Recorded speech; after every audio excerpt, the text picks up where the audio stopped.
Hello दोस्तों, स्वागत है आप सभी का हमारे चैनल लाइफ एडवाइजर्स में। और आप देखना शुरू कर चुके हैं बैंक निफ्टी की डेली एनालिसिस वीडियो। एक और नई धमाकेदार वीडियो सीरीज के साथ में हम आपके साथ में प्रस्तुत है और उम्मीद करता हूं ये वीडियो भी आपको हर बार की तरह पसंद आने वाली है और आपको कहीं ना कहीं ट्रेड करने में मदद करने वाली है। तो बात करते हैं आज की। आज है 9 मार्च और आज की अगर ट्रेड की बात करें तो एक अच्छा मूवमेंट हमने देखा, एक अच्छी तेज़ी का सीरीज देखा। तो क्या ये और कंटिन्यू रहेगा? तो जैसा मैंने आपको पहले भी कहा है, बहुत बार कहा है कि अभी मार्केट एक रेंज बाउंड मूवमेंट में है और एक छोटे से रेंज के अंदर में ही चलते हुए नजर आ रहा है। हमने कल जो रेंज डिस्कस की थी, नीचे में 35,000 के लेवल्स डिस्कस किए थे और ऊपर में 36,000 की रेंज डिस्कस की थी। 35,400 एक बहुत इंपॉर्टेंट सपोर्ट है, जैसा हमने लास्ट डे भी डिस्कस किया था। और जो लास्ट डे की क्लोजिंग है वो 35,400 के नीचे में ही हमने देखी थी। तो वहां पे कहीं ना कहीं जो रेजिस्टेंस है 35,400 के ऊपर ही बनते हुए आया था और मार्केट ने आज गैप अप ओपनिंग दी, अच्छी ओपनिंग दी 35,700 की। और वहां से शॉर्ट कवरिंग शुरू होते हुए हमने देखी और 35,544 35,544 का लो बनाया। यानी हमने बहुत अच्छी तरह सपोर्ट लिया और हाई ट्रेंड करते हुए 36,000 की तरफ बढ़ते हुए नजर आए। तो काफ़ी अच्छा ट्रेंड हमने देखा और मुझे उम्मीद है कि ये जो ट्रेंड है ये आने वाले दिन के लिए भी थोड़ा सा कंटिन्यू रह सकता है।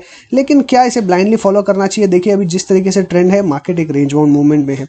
हर जगह सपोर्ट और रेजिस्टेंस डेफिनेटली बने हुए, एक नैरो रेंज के अंदर में चलते हुए नजर आ रहा है। तो अभी आगे के लिए जो हर्डल है वो 36,370, इवन 36,000 का जो लेवल है वो भी एक बहुत बड़ा हर्डल है, क्योंकि लास्ट दिन में भी मैंने कहा था आपको कि 36,000 बहुत ही बड़ा हर्डल है। और कल एक्सपायरी का दिन है। सबसे बड़ी बात है कि कल एक्सपायरी का दिन है, तो वॉलेटिलिटी चरम पर रहने वाली है, ये आप मान के चलिए। क्योंकि हमने जो लास्ट डे डिस्कस किया था 36,000 के हायर लेवल्स पे, तो वहीं पे हमको एक रेजिस्टेंस देखने मिला, इमीडिएटली गिरावट देखने मिली और लास्ट में क्लोजिंग जो है वो 35,865 के आसपास ही हुई है।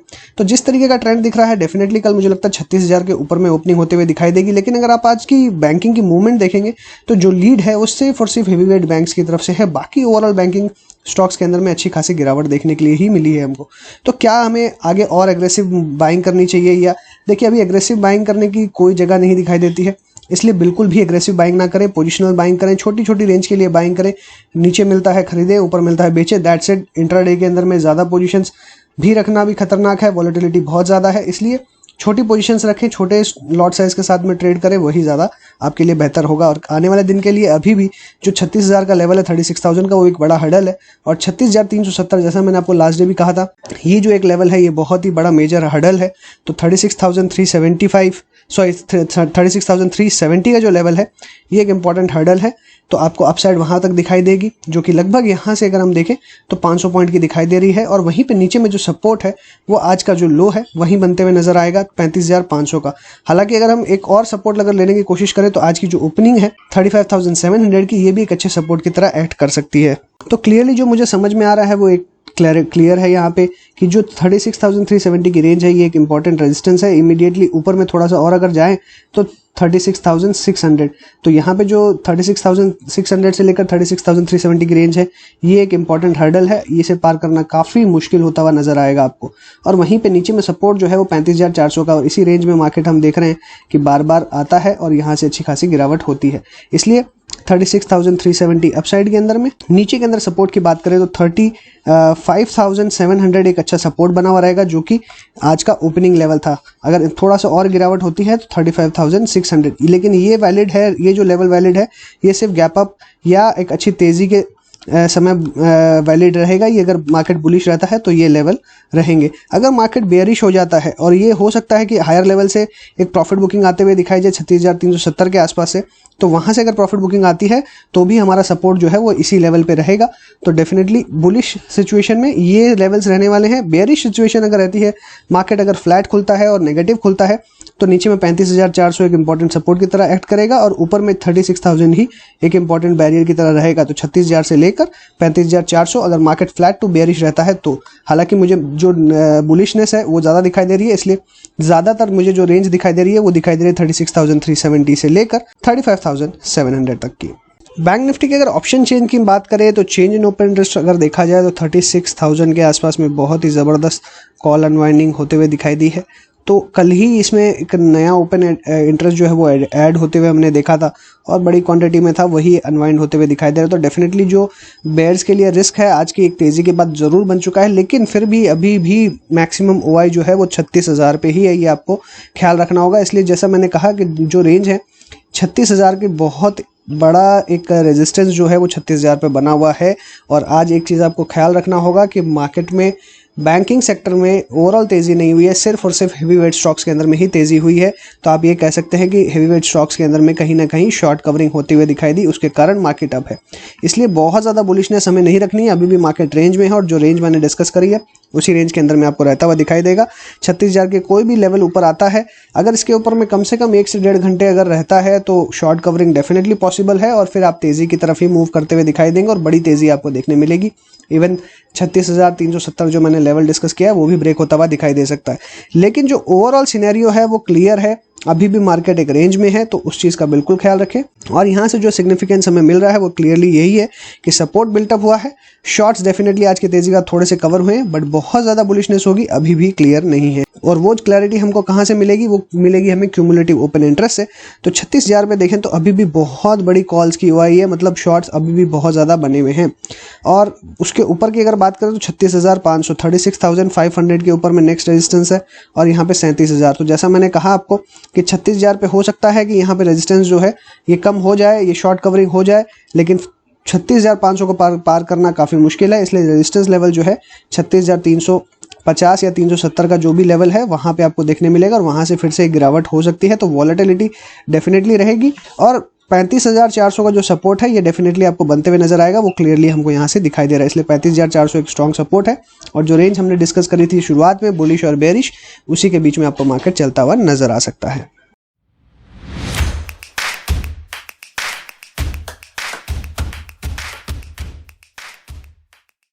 चलिए बात करते हैं बैंकिंग स्टॉक्स की, एक एक करके अल्फाबेटिक वे में डिस्कस करेंगे। सबसे पहला स्टॉक है एक्सिस बैंक का। एक्सिस बैंक में क्लियरली आप देखेंगे तो बहुत ही ज़बरदस्त एक रेंज में फंसा हुआ है ये, और ये जो ज़बरदस्त रेंज है मैंने कल ही डिस्कस करी थी कि इसके अंदर में आपको जो करना है वो क्लियर है कि जब 760 के आसपास आए तो इसे शॉर्ट करना है और 720 730 के आसपास आए तो बाय करना है। और वही स्ट्रैटेजी इसमें क्लियरली डिफाइन कर रही है, दिखाई दे रही है। जैसे ही ये 758 के ऊपर ओपन हुआ, क्लियरली आप देख सकते हैं कि सुबह से लेकर शाम तक सिर्फ गिरावट ही हमने देखी। थोड़े बहुत पुल बैक जरूर थे लेकिन गिरावट की तरफ ही संकेत है। तो अभी भी रेंज में स्टॉक्स फंसे हुए हैं, ये क्लैरिटी आपको यहाँ से मिल रही है। तो अभी क्या करना है, देखिए यहाँ पे स्ट्रैटेजी बिल्कुल क्लियर है। 760 के ऊपर मूव करेगा डिसाइसिवली विद वॉल्यूम्स, तभी हम इसके अंदर में तेजी का कोई व्यू बनाएंगे। लेकिन मार्केट साइडवेज है तो बहुत ज़्यादा अग्रेसिव बाइंग नहीं करनी है। इंट्राडे पोजीशंस में अगर आपको लोअर लेवल्स पे मिलता है तो यहाँ पे बाई करें, ओवरऑल मार्केट का डायरेक्शन और लेवल जरूर देख लें, उसके बाद ही बाइंग या सेलिंग करें। और ऊपर में आता है तो सेलिंग करें, यही स्ट्रैटेजी रहेगी। अभी यहीं पे है, एक डिसाइसिव मूव अभी मुझे लगता है थोड़ी सी मुश्किल है। बंधन बैंक की अगर बात करें तो यहाँ पे हमारा व्यू क्लियर है, जब तक ये 360 के ऊपर में नहीं जाता तब तक हमें कोई बाइंग नहीं करनी है। और अभी भी बहुत ही ज़्यादा रेंज के अंदर फंसा हुआ है। अगर फिलहाल हम देखें तो ये एक असेंडिंग ट्रायंगल पैटर्न टाइप का ये पैटर्न फॉर्म कर रहा है, जिसका ब्रेकआउट डेफिनेटली जिस साइड होगा उस साइड अच्छी गिरावट होगी। नीचे में सपोर्ट अच्छा है तो डेफिनेटली नीचे के चांसेस कम दिखाई दे रहे हैं। धीरे धीरे करके जो रेजिस्टेंस है वो नीचे की तरफ शिफ्ट हो रहा है, तो हाईली लाइकली है कि कोई न्यूज़ इसके अंदर अवेटेड है जिसके कारण स्टॉक अच्छी अप ट्रेंड दे सकता है। तो जो रिस्की ट्रेडर्स हैं वो यहाँ पे भी पोजीशन बना सकते हैं 340 के स्टॉप लॉस के साथ में, और जो अगर पोजिशनल सेफ ट्रेडिंग करनी है तो 360 के ऊपर में ही पोजीशन बनाए। बैंक ऑफ बड़ौदा में फर्दर गिरावट होते हुए दिखाई दे रही है, अभी भी सपोर्ट के आसपास है, लेकिन डेफिनेटली जैसा मैंने लास्ट डे भी कहा था कि यहाँ पे एसएल जो है वो हमारा हिट हो चुका है, तो यहाँ से एग्जिट कर ले, कोई फ्रेश पोजीशन अभी नहीं बनानी है। कैनरा बैंक की बात करें तो अभी ये भी एक रेंज में है स्टॉक, और यहाँ पे भी जिस तरीके की मूवमेंट है तो लोअर एंड पे है, तो यहाँ पे आप बाइंग अटेम्प्ट कर सकते हैं। जैसा मैंने लास्ट डे भी कहा था, स्टॉप लॉस रखे अराउंड 155 का, 155 के स्टॉप लॉस पे करंट लेवल्स पे बाइंग करें। ऊपर 170 तक के लेवल्स देखने मिल सकते हैं, अगर वो पार होता है तो 180 और 200 तक के लेवल्स देखने मिल सकते हैं depending on the market trend. City union bank के अंदर में हायर लेवल्स पे एक अच्छी खासी सेलिंग जरूर देखने मिल रही है, लेकिन वॉल्यूम्स बहुत ज्यादा नहीं है, एक रिट्रेसमेंट ही हम कह सकते हैं कि हमें अच्छी देखने मिल रही है, लेकिन हायर लेवल्स पे प्रेशर जरूर है। तो जिस लेवल पे है, तो मैंने लास्ट डे भी कहा था यहाँ पे 170 का स्टॉप लॉस लगा के बाइंग करी जा सकती है, और यहाँ पे डेफिनेटली अभी भी मुझे लगता है पोजीशंस को होल्ड करना चाहिए, या फ्रेश पोजीशन से 170 के स्टॉप लॉस के साथ में बनाई जा सकती है, और ऊपर में जो लेवल्स है 185 190 तक के देखने मिल सकते हैं। डीसीबी बैंक अभी भी एक जो छोटे से रेंज में है, 114 के स्टॉप लॉस के साथ में पोजीशंस को होल्ड करना चाहिए, या फ्रेश बाइंग भी आप कर सकते हैं, और ऊपर में टारगेट्स 120 125 तक के देखने मिल सकते हैं। फेडरल बैंक की बात करें तो स्टॉक अभी भी अप ट्रेंड के अंदर में है 3 दिन की रिट्रेसमेंट के बाद में, हालांकि जिस तरीके का पैटर्न बन रहा है डेफिनेटली बेयरिश है, और यहाँ से फर्दर गिरावट आपको देखने मिल सकती है, क्योंकि जो चीज़ हमें देखने मिल रही है ये देखने मिल रही है 3 ब्लैक क्रोस, और यहाँ पे जो पैटर्न बन रहा है डेफिनेटली बेयरिश है।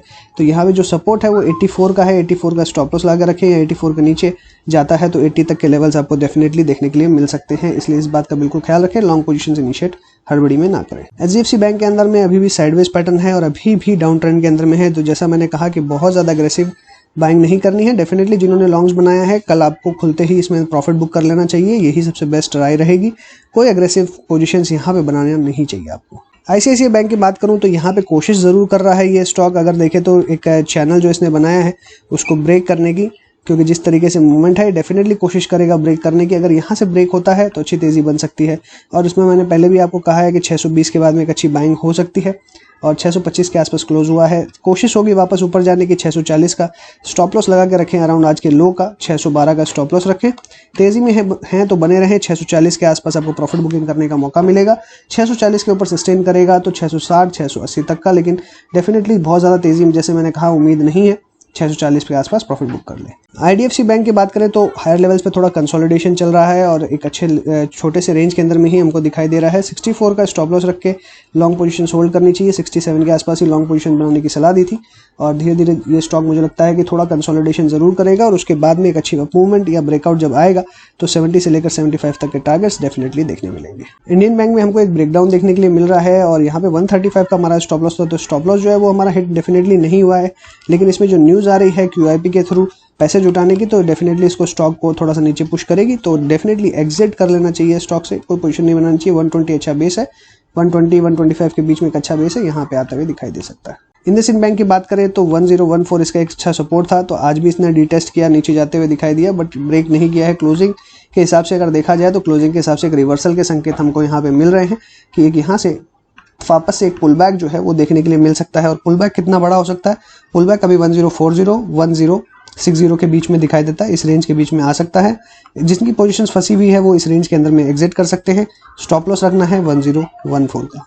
कोटक बैंक में जैसे मैंने डिस्कस किया था कि 1920 की जो लेवल्स है इसके ऊपर में क्लोजिंग हुई थी लास्ट डे, फिर एक डिसाइसिवनेस देखने मिली, और आज एक अच्छा कैंडल देखने मिल रहा है। कंप्लीटली बुलिश कैंडल है और फर्दर अपसाइड जा सकता है, लेकिन जैसा मैंने कहा अग्रेसिव पोजीशंस 2040 के आसपास ही बनानी है। जिस तरीके का मूवमेंट है क्लियरली आपको ऐसा लग रहा है होगा कि ये और तेज़ी दिखाएगा, तो डेफिनेटली तेज़ी दिखाएगा, लेकिन 2000 के आसपास अच्छा रेजिस्टेंस है। यहाँ पे एक बार आप पार्शियल प्रॉफिट बुक करें, और अगर इसके ऊपर निकलता है तो 2050 के आसपास में अगर आता है तो फिर से रेजिस्टेंस मिलेगा, तो यहाँ पे फुल प्रॉफिट बुक करना चाहिए आपको। और अगर इसके ऊपर निकलता है तो फ्रेश पोजीशंस भी बनानी चाहिए। PNB में क्लियर कट व्यू है, 40 का स्टॉप लॉस रहेगा। 40 के स्टॉप लॉस साथ में नई पोजीशंस बनाएं, पुरानी पोजीशंस होल्ड करें 44 46 के टारगेट्स के लिए। RBL बैंक की बात करूँ तो यहाँ पे हमारा बार बार जैसे मैंने कहा कि एक ट्रायंगल पैटर्न का यहाँ पे आपको एक ब्रेकआउट देखने के लिए मिलेगा, लेकिन वो 252 के ऊपर क्लोजिंग होने के बाद ही मिलेगी, जो इसे नहीं मिल पा रही है। इसलिए जब तक उसके ऊपर क्लोज नहीं होगा कोई फ्रेश लॉन्ग्स नहीं करेंगे, शॉर्ट करने की राय नहीं रहेगी। SBI की बात करूँ तो ये अपने आप को जो इसका एक लेवल है वहाँ पे 385 का इसके ऊपर होल्ड करने की कोशिश कर रहा है अपने आप को। अगर ये होल्ड कर पाता है, जिस तरीके से देख पा रहे हैं होल्ड कर रहा है, लेकिन जो ट्रेंड है ओवरऑल नेगेटिव ही दिखाई दे रहा है। तो यहाँ पे एक चीज़ ध्यान रखना है कि यहाँ पे जिस तरीके का पैटर्न बन रहा है ये हमें डिसेंडिंग ट्रायंगल का पैटर्न दिखाई दे रहा है, और जहाँ से ब्रेकआउट होगा वहाँ से बड़ी गिरावट या बड़ी तेज़ी देखने मिल सकती है। स्टॉक को रडार पे रखें, एक बड़े मूवमेंट के लिए रेडी हो रहा है स्टॉक। बिल्कुल यहाँ से एक अच्छी मूवमेंट आपको देखने मिल सकती है, इधर शॉर्ट या इधर लॉन्ग। डेफिनेटली रडार पे रखें। एक मुझे लगता है कि 400 के ऊपर में निकलेगा तो इसमें एक अच्छी बड़ी तेज़ी देखने मिलेगी, जो आपको फिर 10% तक की मूव दिखा सकती है। और नीचे अगर आता है तो फिर जो गैप फिलिंग है वो हो सकती है, इसलिए वहाँ पे रडार पे रखें। जब भी ब्रेकआउट या ब्रेक डाउन होगा तो डेफिनेटली हम एक नई पोजीशंस बनाएंगे।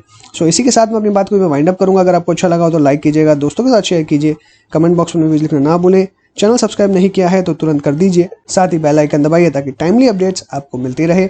सो इसी के साथ thanks for watching again. Happy trading and investing.